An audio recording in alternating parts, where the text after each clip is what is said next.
Est-ce un avion? Est-ce un oiseau? Non! C'est super, Wawa! Ali the hero, hero! Super Wawa arrive au village pour sauver le monde! Bah oui! Il attend qu'on lui confie une quête à l'ampleur de sa puissance! Bah oui! Ah, vous êtes bien, vous trouvez bien, super Wawa! Parce qu'on m'a encore volé mes poules! Il faut absolument m'aider! Ouais, oui, ouais. Salut, messieurs, mesdames, personnes non binaires.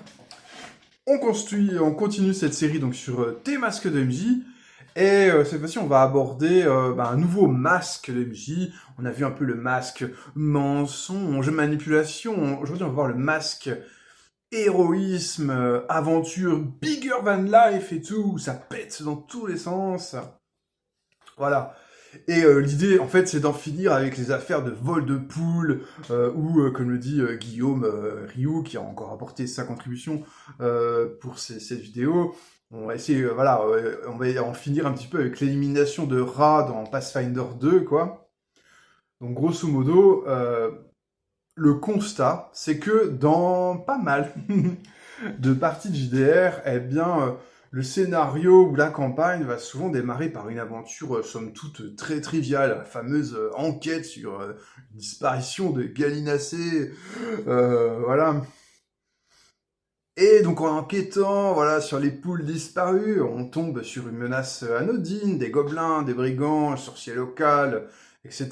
Mais après, en déroulant la pelote, on va peut-être tomber sur les grosses menaces qu'on affrontera bien plus tard. Là, je te renvoie un petit peu à la...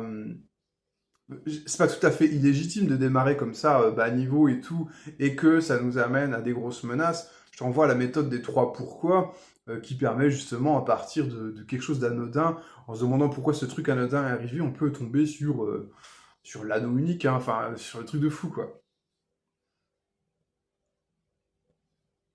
Autre, comme ça, autre type de scénario qui commence vraiment avec de faibles enjeux, c'est le classique tournoi ou épreuve initiatique. C'est un cas d'école, voilà, du scénario de découverte hein, d'un jeu. On va avoir un bac à sable de péripéties sans réel enjeu qui servait, voilà, on est au marché, on s'entraîne, on est dans un tournoi où on fait une petite épreuve pour avoir tel titre et tout. Et ça va servir essentiellement de tutoriel en fait pour tester le système de jeu. C'est le fameux petit bassin quoi. Voilà, donc j'en viens où avec mes histoires de scénario de campagne qui commencent comme ça avec des enjeux très bas. C'est du coup, le jeu épique, quand il est offert à la table, il c'est rarement avant des séances et des séances de level up. Et même certains jeux qui promettent d'incarner des héros dès le départ, en fait, ils vont offrir un rythme de jeu assez mou, voilà. Alors, douce, donc, t'as compris que nous, ce qu'on veut dans ce contenu-là, c'est aller sur quelque chose de tout de suite, beaucoup beaucoup plus rapidement, voilà, straight in the face, même sur du scénario de découverte et tout, on veut pouvoir avoir des enjeux de fou, des grandes dimensions, des grands affrontements, et des personnages qui triomphent, hein, en plus de ça, quoi. Et avec style, bien sûr. Donc voilà, on va mettre tous les potards sur 11. Et comment on fait avant de se demander comment on fait, je voudrais me poser la question avec toi de d'où ça vient, en fait, cette prééminence comme ça, donc des campagnes et des scénarios qui démarrent avec des tout petits enjeux, quoi. Ça vient bien sûr du jeu en campagne longue, hein, c'est-à-dire que veut pas, même si bien sûr ça évolue beaucoup aujourd'hui, mais par un temps, le format roi du jeu de rôle, c'était la campagne longue à très longue, hein. Et donc évidemment, qui dit très longue campagne dit on va commencer petit pour monter les échelons au fur et à mesure, quoi, pour continuer à avoir de l'apprentissage, du fun et tout. On va pas griller les cartouches des hauts niveaux tout de suite. Il y a cette idée du zéro, de la progression zéro to hero, quoi. Euh, On a aussi, je pense, un problème de trope narratif. Un article que je te recommande, l'article Wikipédia Mécanisme narratif dans les jeux de rôle sur table, en fait, il va notamment présenter le jeu de rôle comme une usine à clichés, quoi. D'un côté, c'est efficace, voilà, pour produire des scénarios à l'appel, des parties à l'appel, mais c'est aussi répétitif et stéréotypé. Et puis, dans des stéréotypes, voilà, plutôt d'aventures un peu gaze, hein, on va pas se mentir, quoi, des quêtes FedEx, des choses comme ça, quoi. Et à nouveau, je pense qu'aussi on a cette habitude en jeu de rôle de panacher de façon trop grande de l'action avec des situations moins rythmées que vont être du RP Dinet, du RP Shopping, de l'enquête, des discussions, des filatures, etc., quoi. Alors, comment on va réparer ça? Mettons, allez, on est dans le mood, nous, on veut faire de l'épique tout de suite, ça défonce direct. Il y a plusieurs solutions. La première, peut-être la plus évidente, c'est de démarrer gros niveau. La deuxième, ça peut être de simplifier les règles pour se passer d'un scénario tutoriel, parce que si on attend d'avoir atteint ce qu'on appelle la mastery, donc la maîtrise des règles pour commencer à avoir de se frotter à des enjeux un peu big, eh ben c'est un peu embêtant. Donc si on a des règles simples dès le départ, bon, on peut aller tout de suite vers des gros enjeux. On peut bien sûr utiliser un système héroïque, c'est-à-dire qui est littéralement pensé pour notre intention. Ça peut être Lady Blackbird, Inforenza, Nobilis, il y en a plein hein, que j'oublie. Hein. On peut aussi ellipser rapidement les bas niveaux, c'est-à-dire que on fait quand même le passage de niveau, mais vraiment, il faut que ça aille vite, quoi. Je sais pas, on peut faire un truc un peu vertigineux, du genre, on passe, pourquoi pas, au début, on passe 2 niveaux par séance, quoi. Tac, tac. On fait des séances avec 2 petites aventures, voilà, un vol de poule, ensuite, maintenant c'est un vol de cochon, voilà, et puis, tac, tu voles de poule, passage niveau 1, vol de cochon, passage niveau 2, ainsi de suite. Enfin, il vole des dragons, quoi.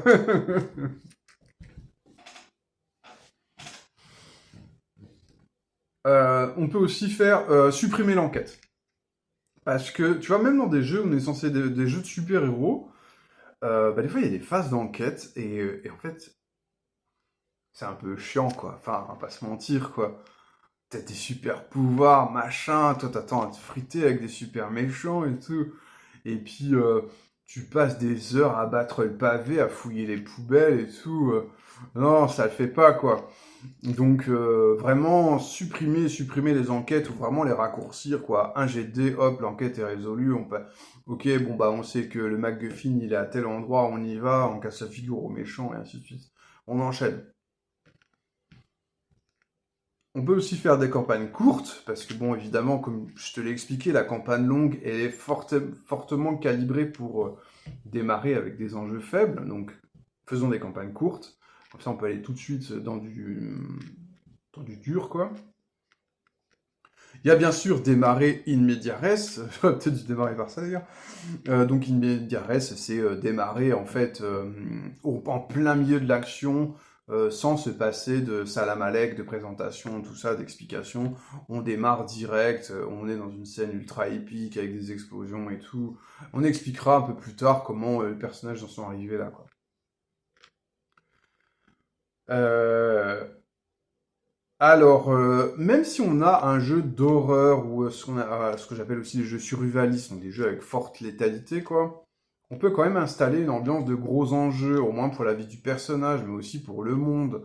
C'est-à-dire que tu peux faire de l'horreur épique, tout simplement dans le sens où, euh, bah, tiens, je trouve un truc bête, mais t'as un petit groupe de personnages, tu vois, un petit groupe de personnages.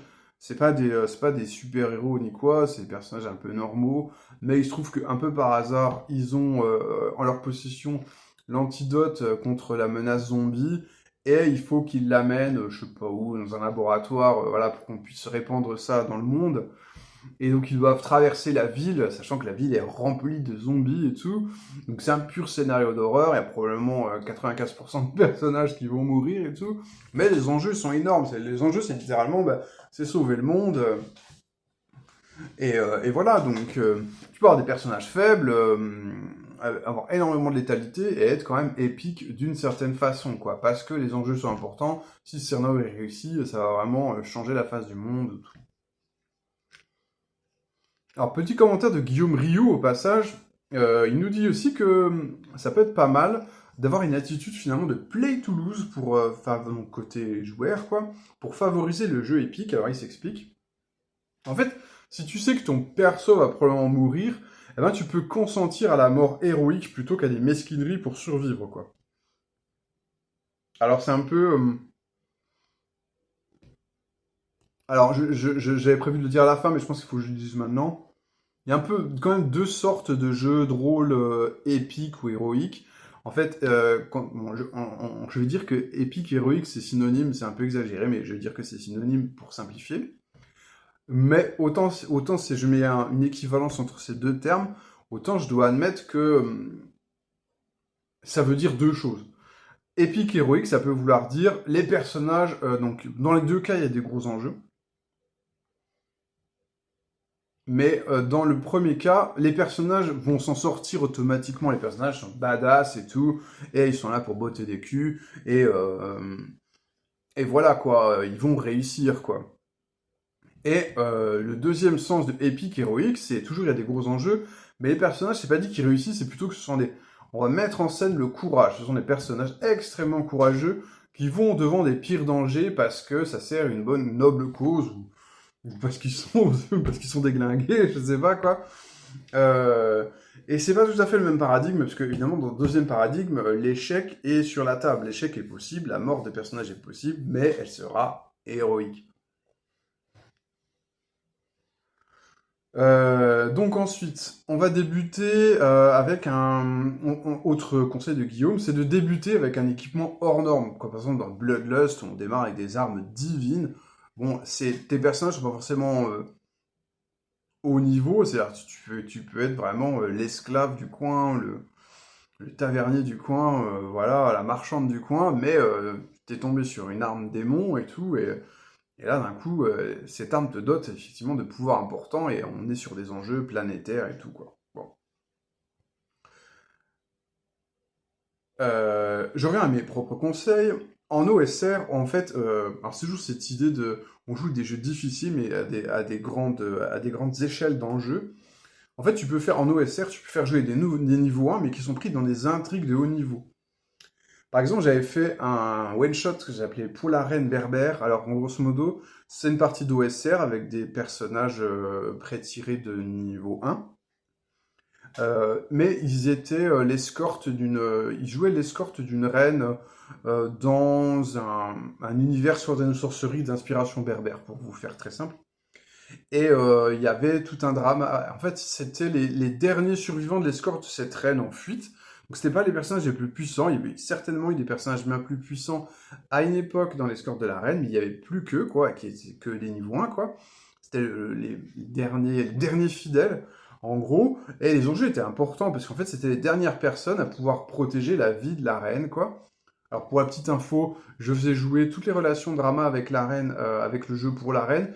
Alors ça peut paraître hors sujet dans ce contenu, mais pas tout à fait, parce que du coup, comme il y avait des relations drama importantes avec ce personnage de la reine, qui était censé être un personnage super important, même si là, elle était en déclin, en fuite et tout, comme on avait, on avait tissé des relations très fortes avec ce personnage de niveau épique, ça donnait aussi une aura quelque peu épique, ou en tout cas une aura d'importance aux PJ eux-mêmes, alors que eux-mêmes n'étaient que des valets et tout, mais ils avaient quand même tous un lien privilégié avec la reine, qui les traitait au bout d'un moment quasiment de pair à pair, quoi. Autre exemple, tout simplement, et qu'on pourrait jouer en OSR avec des persos niveau 1, c'est Frodon et les Hobbits dans Le Seigneur des Anneaux. En fait, moi j'ai pas le sentiment, si tu veux, dans le Frodon, je suis à peu près sûr que dans Le Seigneur des Anneaux, Frodo il démarre niveau 1, et j'ai pas le sentiment qu'ils prennent beaucoup de niveau. il se bat quasiment jamais. Enfin, pour moi, Frodon ne prend pas énormément de niveau dans le Seigneur des Anneaux, quoi. C'est juste que c'est la bonne personne à la bonne place, et c'est pas forcément sa puissance qui décide de son importance. Alors, autre exemple, autre élément, ta boîte à outils, donc pour jouer Epic tout de suite, eh bien, c'est jouer en freeform. Ça permet de démathématiser les échelles. C'est-à-dire que si tu joues sans règles ou avec des règles, mais tu sais les personnages n'ont pas de stat block et tout, il y a pas de valeur chiffrée sur les choses. Je prends l'exemple de, voilà, de Influenza, il y a des règles, il y a des dés, tout ça, mais il n'y a pas de valeur chiffrée sur, il n'y a pas de niveau, il n'y a pas de valeur il y a pas de valeur chiffrée, il n'y a pas de point de vie, tout ça.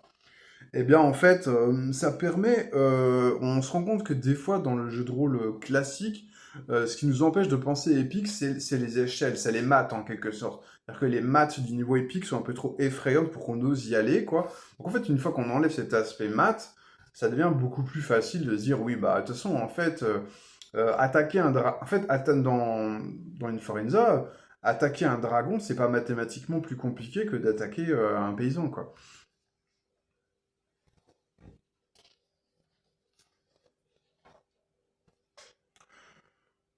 On peut aussi désacraliser le lore, c'est-à-dire que souvent dans ce qu'on appelle les univers de jeux prescrits, il y a tout un tas d'éléments d'univers, notamment bah, les gros PNJ, les grosses créatures et tout, qui sont considérés comme intouchables, qu'on peut pas faire tomber. Et ça, c'est un frein évidemment au jeu épique.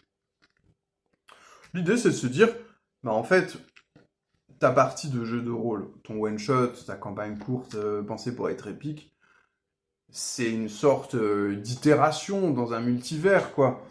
Donc en fait, ce qui se passe dans ta partie ne va pas contredire l'univers de jeu. Enfin, c'est une itération de l'univers de jeu.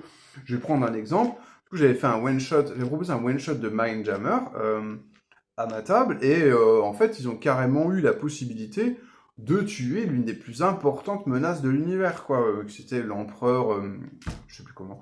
Enfin, c'était l'empereur qui s'opposait au monde galactique, quoi. Mais ce qui était marrant, ce qui te montre aussi qu'on a quand même une culture contre laquelle on doit lutter, c'est que quelque part, ma table, je les ai sentis un peu choqués en fait, un peu choqués qu'ils aient réussi comme ça à tuer l'empereur et tout. Ouais, comment ça, tu viens nous, on était là pour décrire le jeu, tu nous fais tuer le boss de 20 niveaux quoi. Ah ouais, mais pourquoi pas en fait, il y a un moment, on vit qu'une fois quoi, donc l'idée c'est de faire sauter certains verrous quoi. Commentaire de Guillaume Rioux. Euh, autre. Alors, on reste. J'aurais dû ranger ça plus haut, quoi. Parce qu'on retourne dans cette sous-catégorie de l'épique où les personnages sont pas forcément puissants, mais les enjeux sont importants.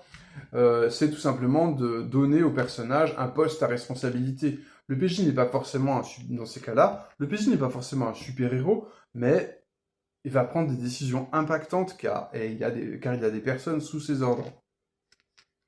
Sinon, bien sûr, toujours suggestion de Guillaume, on peut quand même fixer d'emblée un objectif épique. Par exemple, dans Myth Ender, je ne me suis pas renseigné si c'est un jeu de rôle ou un jeu vidéo.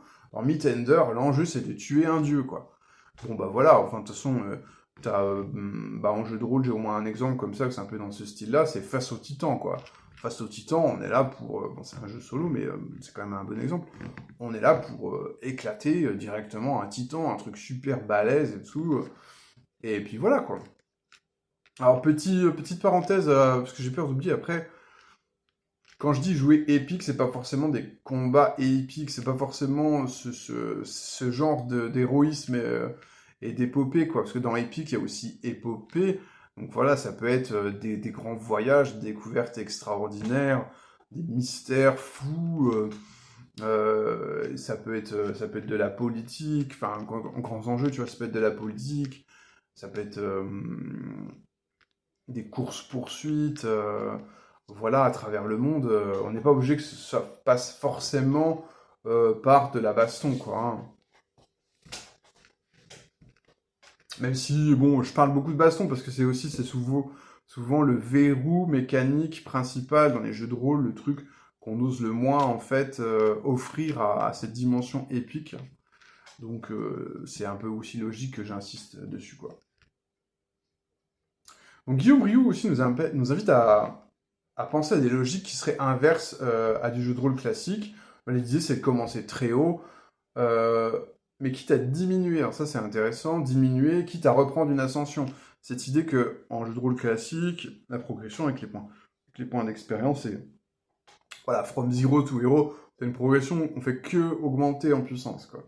Et Guillaume me propose qu'il puisse y avoir des hauts et des bas, quoi, des splendeurs et des cadences, quoi, entre guillemets, des personnages, quoi. Ce qui est par exemple tout à fait proposé par une Florida. Dans la littérature classique, nous dit Guillaume, on trouve des structures d'ascension, de déchéance, puis de réascension, comme par exemple l'histoire mythologique de Sun Wukong. Alors, je ne garantis pas la prononciation. Ce singe, en fait, progresse rapidement dans la connaissance des arts martiaux et il veut devenir l'égal des dieux. Les dieux lui accordent du coup une fonction céleste, mais en fait, il devient bouffi d'orgueil, il manque de respect aux dieux et il finit rétrogradé par le Bouddha. Il apprend ensuite l'humilité au contact d'un moine bouddhiste qui doit escorter pour porter les textes sacrés du bouddhisme en Inde. Les aventures sont si nombreuses sur la pente ascendante que lorsqu'il est déchu. Après, si tu reprends le monomythe, t'as cette idée, tu vois, là, ou le monomythe, ou des trucs comme l'anatomie du scénario de John Truby, qui est, je pense, un développement du monomythe, un truc un peu plus complexe, quoi, mais il y a cette idée au début, il y a les fun and games, tu vois, où les personnages brillent dans ce qu'ils font. Donc, on a une première phase qui est très héroïque, très, très gratifiante, et après, il y a le ventre de la baleine. C'est-à-dire que là, le personnage est au fond du trou, il tombe face à une adversité qui le dépasse totalement, il se retrouve vraiment presque aux portes de la mort ou aux portes du désespoir. Et après, il va remonter la pente, et des fois, ça peut être un peu lent pour quand même, généralement, à la fin, revenir à un niveau qui est encore plus épique que dans les packs, dans la phase des Fun and Games. L'idée, c'est quand même que le climax soit encore plus impressionnant que les Fun and Games, quoi. Mais entre-temps, on peut faire effectivement une longue traversée du désert, quoi. Dans le ventre de la baleine, oui, voilà, c'est... c'est logique. Une baleine dans le désert, enfin voilà.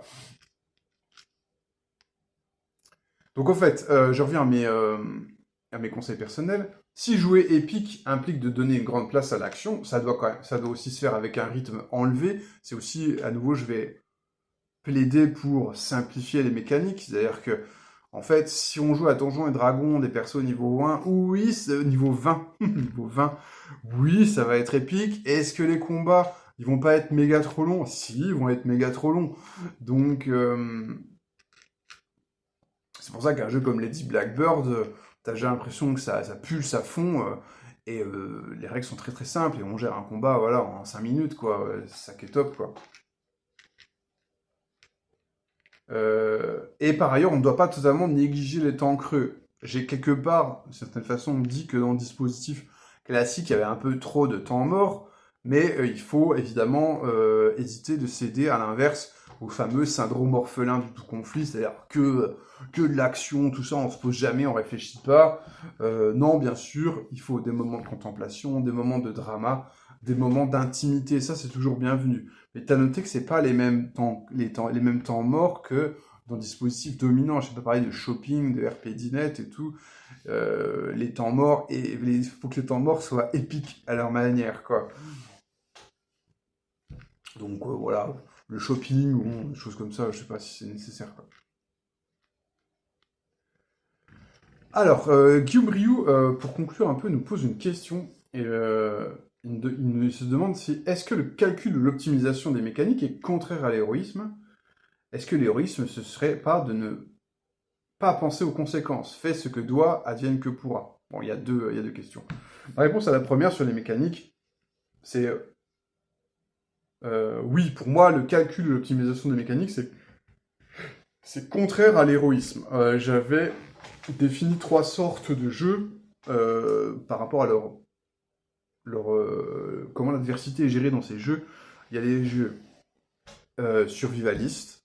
Non, ouais, les jeux d'horreur ou les jeux survivalistes, c'est un peu la même chose. Il y a les jeux de spécialistes et il y a les jeux héroïques. Dans les jeux survivalistes, en fait, le système, il est vraiment contre toi. C'est-à-dire que les probabilités que tu perdes ou que tu meurs sont très importantes. Même si tu joues bien, en fait, tu peux guère compter que sur le hasard pour te sauver un peu la mise, quoi. Les jeux héroïques, c'est des jeux, au contraire, le système, il joue pour toi. C'est-à-dire que, grosso modo, ça peut aller carrément jusqu'à... Il y a des systèmes où l'échec n'est même pas une option, tu vois. En fait, quand tu rates un jet de dés, c'est juste que ça colore un peu différemment les choses, mais il n'y a même pas d'échec, tu vois. Ou alors, il peut y avoir une possibilité d'échec, mais très faible, quoi. N'importe quoi. Si je mets toutes tes compétences à 90%, oui, tu vas rouler sur le game, quoi. Hein, évidemment, quoi. Et entre les deux, on a le jeu de spécialiste. Par exemple, je trouve que Shadowrun, il rentre bien dans cette catégorie-là. Le jeu de spécialiste, c'est tu vas rouler sur le jeu ou le jeu va rouler sur toi en fonction de comment tu arrives à une mastery du système. C'est-à-dire que si tu, en tant que joueur, si tu comprends bien le système, si tu sais faire ton build de personnage, avoir les bons équipements, tout ça, bref, si tu sais optimiser, eh bien tu vas rouler sur le jeu. Si tu n'arrives pas à optimiser, eh ben le jeu va te rouler dessus. Et du coup, quand Guillaume me dit la surmécanisation, l'optimisation des mécaniques, le calcul d'optimisation des mécaniques, ce qu'il est en train de décrire, c'est le jeu de spécialiste. Et donc, bah voilà, pour moi, ça rentre pas dans le jeu héroïque, parce que en fait, il y a à peu près une chance sur deux que ce soit pas héroïque du tout, pas simplement parce que les joueurs ont pas réussi à optimiser, quoi. Donc on se borde pas assez, quoi. Pour moi, en jeu de rôle héroïque, la mécanique, elle est plutôt là pour accompagner l'émotion. Elle ne doit pas se mettre en travers du feeling épique. Et donc, je réagis à la deuxième question, c'est donc pour le fait ce que doit, advienne que pourra. Pour cette espèce de proverbe, je trouve que Inforenza est bien sûr le système très approprié, parce que la défaite est possible, mais elle est tout aussi épique. Donc on revient à la dichotomie qu'on a proposée tout à l'heure, le jeu de rôle héroïque où on réussit tout le temps, et le jeu de rôle héroïque où on est des héros, on est courageux, mais on peut perdre.